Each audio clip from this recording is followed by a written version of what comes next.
Ano kung natin, sir? Wala nang sumasakit po. Laging sumasakit. Kailan pa? Pabalik-balik. Tagal na. Ano po ba nangyari sa inyo? Ano naaalala nyo? Nagdulas pa kayo? Nagbuhat kayo ng mabigat? Nag-swimming? Dati pa to. Oo.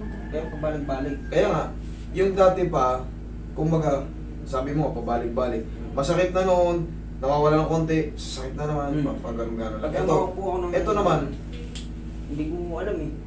basta, grip mo ako. Masakit pag nag-ano ko ng gano'n eh. Kaya Oo, minsan yun. nawawala. Hindi. Ang ibig sabihin yung tennis elbow, yan, katulad pag Ay, kinay. masakit. Tsaka yan, oh. Aray, masakit. Kaya, yung marker. Tennis elbow daw nito, kayang-kaya na yan. Ilipat natin ito sa kabila. Ay, Tawag naman. Sabay ganun. Ay, hindi. Ano mo?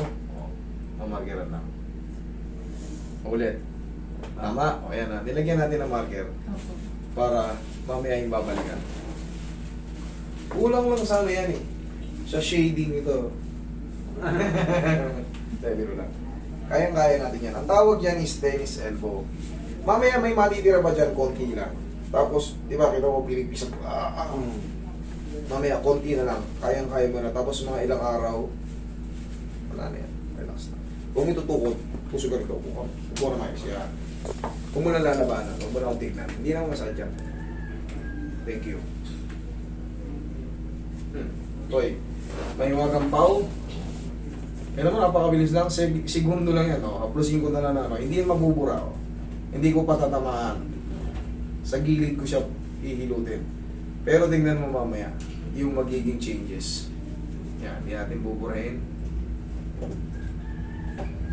Tennis elbow. Masakit to kasi daily use natin ang kamay. Lahat ng bagay, ano ba pinangabot natin? Bunganga, paa, lahat ng bagay. Ito, once na ginigrip mo pa ng malakas, yan, lalong pasakit ng pasakit. Lalo kang aawatin. Kaya, simple lang to. Ito lang yan, oh. Pero yung pahirap niya, habang tumatagal yan, pahihirapan ka ng pahirapan yan. Hindi yan nawawala hanggang di yan pinaanay. Pag di mo yan pinaanay, parang ang napapaso pag magbubuhat. Kahit bas, yung konting galon lang, sira ka. Oh, tingnan mo. Ayan, oh. Patatamaan ko ulit. Kaya na, oh. Oh. Rub mo yung kamay mo, rub. Okay, taksa mo. Okay. Grip mo, oh. Meron pa rin konti. Yes, correct. Sabi ko kasi yung, may matitira, konti na lang, tapos, mga ilang araw, boom. Kasi kung hindi yan naayos, dito, pag pinindot ko yan, aray ka, oh yan, oh, imposible naman makawala yan, may ano yan, oh. Okay, ayos na yan. Lower back. Higa ka patagilid. Ito naman, hindi rin naman severe. Kasi sabi niya, meron, wala. Tandaan nyo, pag ang lower back nyo ay talagang sira, araw-araw ang sira. hindi yan mawawala. Pagka nagkamali po siya, master, na halimbawa, umupo. At pag tumayo po siya, tabingi na siya. Ang tawag dyan is discompression. Prolonged sitting, matagal. Kunya, nakaupo siya, nakastampi siya ng ganyan. Pagtayo niya ng gano'n, dali, kumalso. Ngayon, Tabingi na siya lumakad. syempre, hindi mo pwedeng ituwid eh. Oo. Ang tawag doon, discompression. Pero yan, naayos naman yan, basta yung sundin nyo lang yung turo sa inyo. Lalo sa umaga, squeeze nyo lang yan. Tandaan nyo yung posisyon na yan, ha? Kabilang side. Mamaya, kahit patayuin kita ng sobrang bilis, hindi yun sasabit.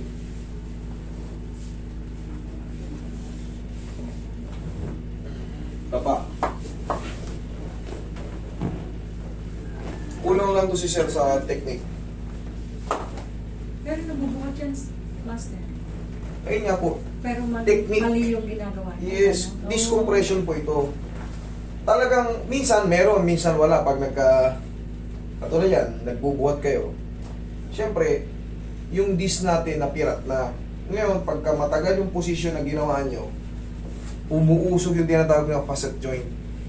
Mahirap intindihin yun sa mga kagaya yung hindi pa talaga nasa field na pinag-aaralan natin. Pero, pakinggan nyo lang yung sinasabi ko. Pakinggan nyo lang yung ituturo ko, yun lang, makakaraos kayo sa ganito. Opo.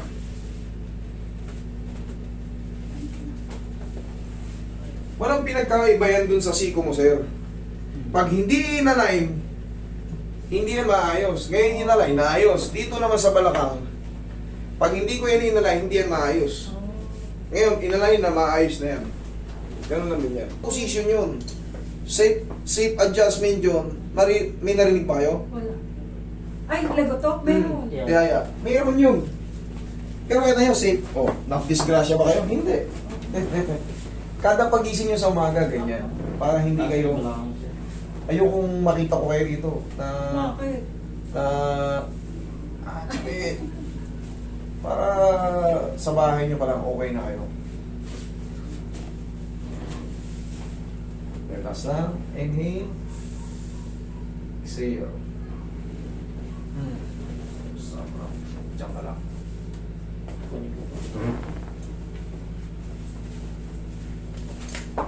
Hindi mo nakita yung tinuro ko sa kanya kanina. Ganyan. Yan lang. Sige, Gawin natin upo ka. ito sa umaga. Sa umaga, tayo ka. Harap ka sa akin.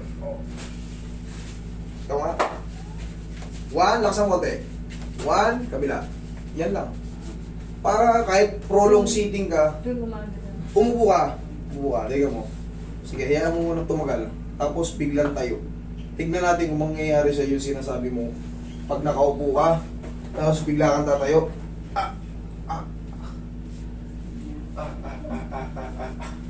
Hindi. Sige, biglang tayo. O, biglang upo. Mabilis na tayo. O, wala. Okay? Kasi naka-align. Pero yan, pagka wala sa align, meron nga yung tinatawag na facet joint, yung maliit na joint. Yan yung kumakalso kaya pagka... Uy! Ouch! Kailangan nyo po munang para masalansan. Ganon din. Yun na rin yun, yung kanina, sa morning. Okay? Thank you. Kasi,